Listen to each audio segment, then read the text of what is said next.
माताएं इशारा कर रही हैं। किसको क्रोध आता है? आप बोलेंगे पति को पति बोलता है पत्नी को, पर ईमानदारी की बात बताएं ना माताओं, पतियों के भीतर इतना क्रोध नहीं रहता, शांत प्रवृत्ति के रहते हैं। दिक्कत आप लोगों की है, जरा सी देर में तुम्हारे मन का काम नहीं हो तो तुरंत कमला देवी से बिमला देवी बन जाती है, तुरंत उसी पर जरा सी। एक पति और पत्नी का झगड़ा हुआ, और पति पत्नी का झगड़ा हुआ और पत्नी ने चिल्लाकर जवाब में दे दिया, तुम तो जानवर हो। अब लड़ाई होती कि नहीं होती इतनी बड़ी बात है, तुम तो जानवर हो। पति मुस्कुराकर बोला, तू बिल्कुल सही बोली है, तू मेरी जान में तेरा वर। गलत कहां बोली? इतना बोलना था तो पत्नी कह रही है मैं तुम्हारे लिए चाय बना के लाती, तुरंत लड़ाई समाप्त, क्रोध गया।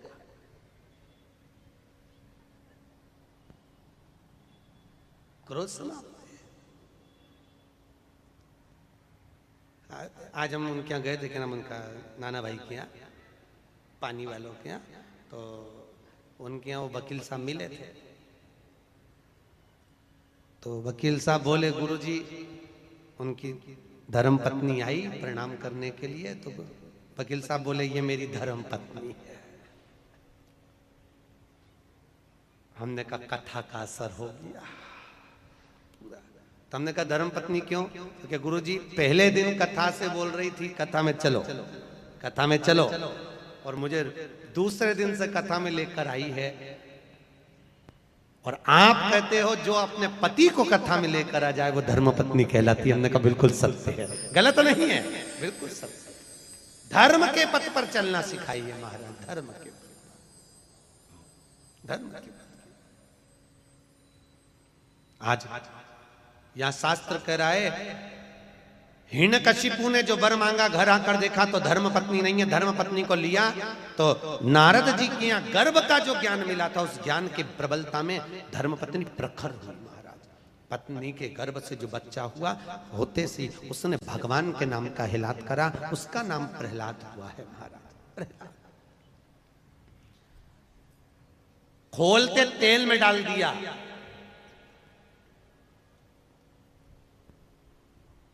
पर्वत पे से नीचे फिगवा दिया, समुद्र के अंदर डलवा दिया, तो भी प्रहलाद नहीं मरा।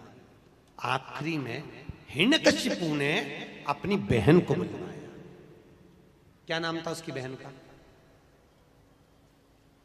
जम के बोलो जरा। होलिका। कौन से महाराज ने बताया कि हिरण्यकशिपु की बहन का नाम होलिका था? क्या नाम था? डूंडा। हिरण्यकशिपु की बहन का नाम था डूंडा। कौन थी ये प्रहलाद की? हिरण्यकशिपु की बहन, प्रहलाद की बुआ। आप में से कितनी बुआ बैठ रही है? बुआ कितनी है? सब बुआ हो ना? अरे बोलो तो, हो सब बुआ? तो बुआ ऐसी होती है कि अपने भतीजे को आग लगा दे? अरे बोलो तो, होती है ऐसी? नहीं। प्रहलाद को गोदी में लेकर डूंडा बैठ गई, उसके पास ब्रह्मा जी की दी हुई एक चादर थी। हिरण्यकशिपु ने कहा इसको ओढ़ कर बैठ जाना, तू जलेगी नहीं, तेरा भतीजा जल जाएगा। डूंडा चादर ओढ़ कर बैठी, प्रहलाद को गोदी में रखा, चारों तरफ से जब आग लगी डूंडा को लगा मेरा भतीजा जल जाएगा। डूंडा ने अपनी चादर उतार कर अपने भतीजे पे डाल दी, डूंडा खुद जल गई, अपने भतीजे को बचा लिया। ऐसी होती है बुआ जो देती है दुआ, बुआ कभी बद्दुआ नहीं देती महाराज। अगर उस दिन बुआ प्रहलाद को जला देती तो उसके बाद दुनिया में कोई भतीजा अपनी बुआ को नहीं पूछता। पर आज भी शादी में, ब्याह में, फंक्शन में सबसे पहले बुआ जी को बुलाया जाता है। आओ। बुआ को इसलिए बुलाते हैं क्योंकि उनने भतीजे की रक्षा करी थी। वो राक्षस कुल में जन्मी थी, राक्षस की बहन थी, पर मरते मरते अच्छा काम करके भगवान की होली, इसलिए हमारे यहां मनाई होली। परवारे करमाला वालों तुमने तो उसका नाम ही धर दिया होली। अच्छा काम करके भगवान की होली, इसलिए हमारे यहां होली का त्योहार मनाया। नाम था ढूंढा, इसलिए आज भी होली में मोटे मोटे लक्कड़ ढूंढ जलाए जाते हैं। पतली लकड़ियां नहीं, मोटे लक्कड़, मोटे ढूंढ जली। अंतिम प्रहलाद से पूछा ये ज्ञान इसको आया कहां से? गुरु जी से पूछा इसको ज्ञान कहां से है? तो ये गर्भ का ज्ञान है। गर्भ का ज्ञान कोई साधारण है क्या? गर्भित ज्ञान।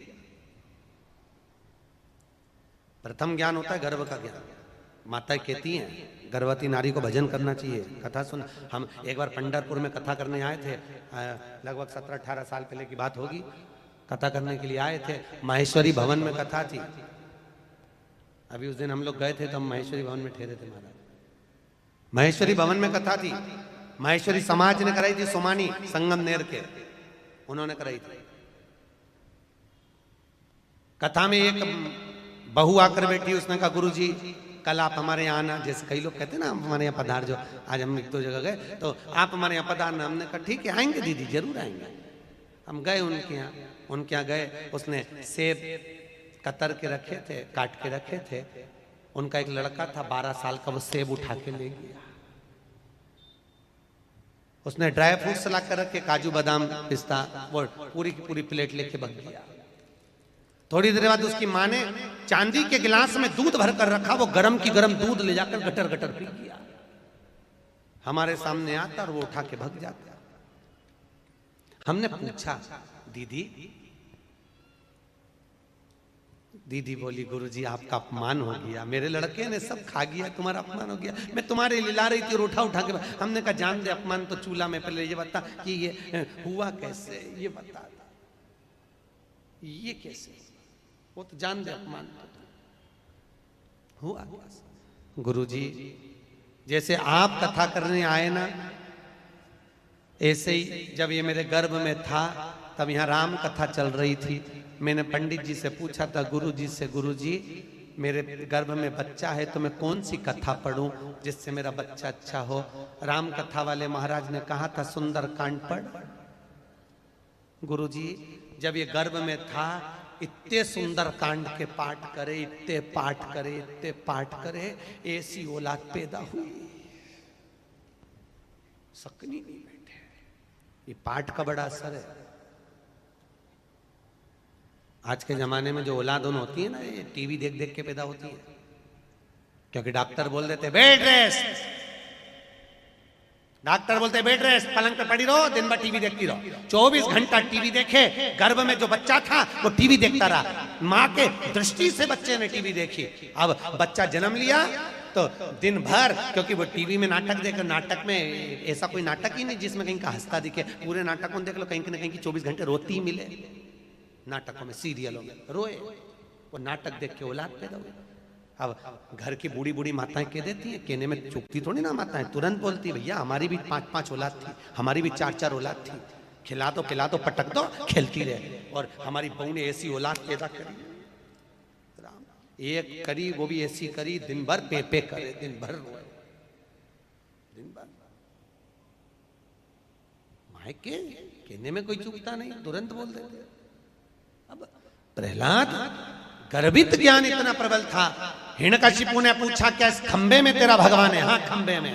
खंबे पर गदा का प्रहार करा, टूट कर नीचे गिरा। नरसिंह भगवान प्रकट हो गए। नरसिंह भगवान प्रकट हुए और पहुंचकर हिरण्यकशिपु को पकड़कर ले जाकर देहली पर बैठकर ना अंदर मरे ना बाहर देहली पर मारा, ना नीचे ना ऊपर जंघा पर मारा, ना अस्त्र से ना शस्त्र से नख से फाड़ा, ना दिन में ना रात में शाम के समय मारा, ना नर से ना पशु से नरसिंह बनकर मारा, और ना 12 महीने में मरे, इसलिए एक अधिक कर अधिक मास में मारा। कौन से महीने में? अधिक मास। उधर को फाड़ दिया, आंतों को निकाल कर धारण कर लिया। नरसिंह भगवान की ये यहां तक की कथा तो भागवत में भी लिखी है, सुनी कि नहीं सुनी? अरे बोलो तो, सुनी है ना? अब जो कथा वेद व्यास जी ने शिव महापुराण में लिखी वो आ रही है, सुनो, ध्यान दो। नरसिंह भगवान का क्रोध बढ़ता गया, बढ़ता गया, बढ़ता गया, इतना क्रोध, इतना क्रोध, इतना क्रोध, क्रोध बढ़ता गया, इतना क्रोध बढ़ा।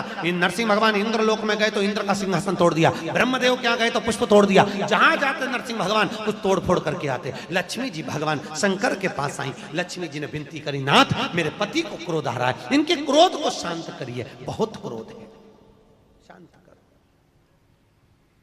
थोड़ा क्रोध शांत करिए। शंकर भगवान मौन आनंद में विराजमान थे, स्मरण में डूबे हुए थे, भजन चित्त आनंद में कर रहे थे। आपको पहले भी कथा में कहा, राम शंकर का भजन करते हैं और शंकर राम का भजन, हरि विठ्ठल शंकर का भजन करते हैं, शंकर पांडुरंगा का भजन करते, भजन डूबे। जय जय विठ्ठल विठ्ठल विठ्ठला, जय जय विठ्ठल विठ्ठल विठ्ठला, जय जय विठ्ठल विठ्ठल विठ्ठला, जय जय विठ्ठल, सब गाइए, विठ्ठल विठ्ठला, जय जय विठ्ठल विठ्ठल विठ्ठला, जय जय विठ्ठल विठ्ठल विठ्ठला, माझा विठ्ठल पांडुरंगा, माझा विठ्ठल पांडुरंगा, माझा विठ्ठल पांडुरंगा, माझा विठ्ठल पांडुरंगा, जय जय विठ्ठल विठ्ठल विठ्ठला, जय जय विठ्ठल, ताली से दोनों हाथों से, विठ्ठला, जय जय विठ्ठल विठ्ठल विठ्ठला, जय जय विठ्ठल विठ्ठल विठ्ठला, माझा विठ्ठल पांडुरंगा, माझा विठ्ठल पांडुरंगा, माझा विठ्ठल पांडुरंगा, माझा विठ्ठल पांडुरंगा, जय हो, जय हो।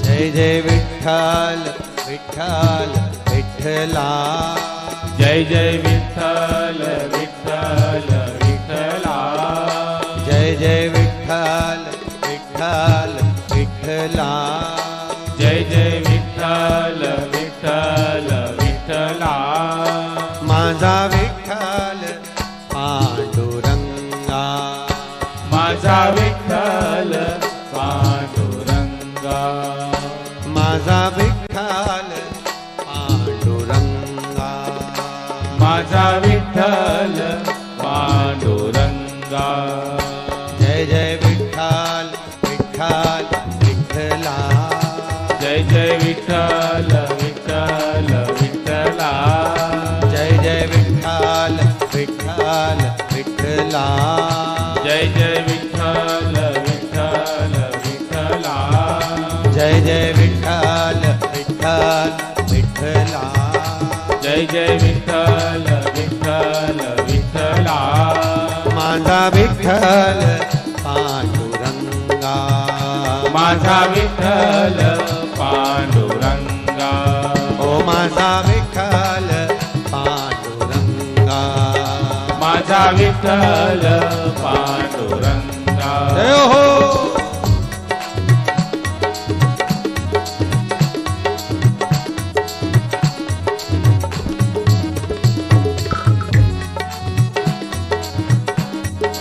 बड़े आनंद में दोनों हाथों, जय जय विठ्ठल विठ्ठल विठ्ठला, जय जय विठ्ठल विठ्ठल विठ्ठला, जय जय विठ्ठल विठ्ठल विठ्ठला, जय जय विठ्ठल विठ्ठल विठ्ठला, माझा विठ्ठल पांडुरंगा, माझा विठ्ठल पांडुरंगा, माझा विठ्ठल पांडुरंगा, माझा विठ्ठल पांडुरंगा, हो माझा विठ्ठल पांडुरंगा, माझा विठ्ठल पांडुरंगा। बोल पंढरीनाथ भगवान की हर हर महा। भगवान भूत भावन भूतेश्वर शिव से विनती करी, शंकर भगवान की भक्ति में डूबे हुए थे महाराज। लक्ष्मी जी ने विनती करी, नाथ कृपा करो, थोड़ी सी दया करिए। भगवान ने पूछा क्या? मेरे पति को क्रोध आ रहा है, उनका क्रोध शांत कर दीजिए। शंकर भगवान ने सारे देवताओं को बुलाकर कहा, नरसिंह अवतार कोई साधारण सा अवतार नहीं है जिसका क्रोध शांत कर दिया। तो फिर क्या करा जाए? शंकर भगवान बोले, मैं शरम्भ पक्षी का रूप धारण करूंगा। कौन सा पक्षी? शरम्भ। गिद्ध जैसा एक पक्षी होता है जिसका नाम है शरम्भ।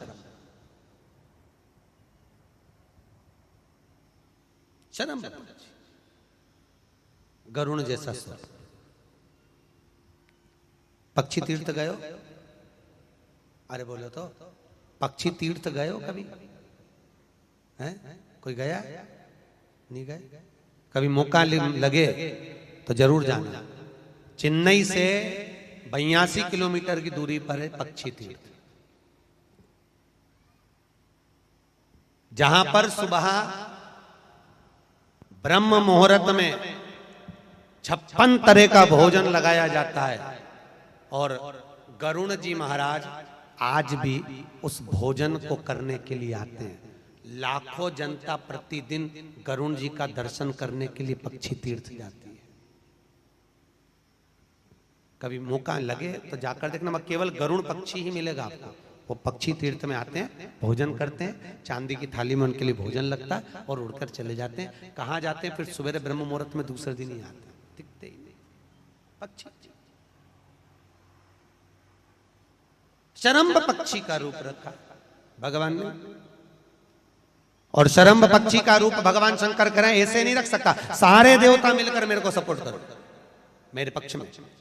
और मैं शरम्भ पक्षी का रूप रखूंगा, उड़ते हुए जाऊंगा, नरसिंह भगवान को पंजे से उठाऊंगा और ले जाकर अलखनंदा नदी में पटकूंगा। नरसिंह भगवान को भगवान शंकर ने उठाया, शरम्भ पक्षी का रूप धारण कर कर। शिव जी का एक नाम बनने जा रहा है शरम्भेश्वर महादेव। कौन से महादेव है? शरम्भेश्वर। शरम्भ पक्षी का रूप रखकर नरसिंह भगवान को उठाकर ले जाकर अलखनंदा नदी में, बद्री का नाथ में, बद्री विशाल के पास जो अलखनंदा बहती है उसमें ले जाकर डाला। डालते से शंकर भगवान के डालने से भगवान नरसिंह का क्रोध समाप्त हो गया। नरसिंह भगवान वहां पर नरसिंह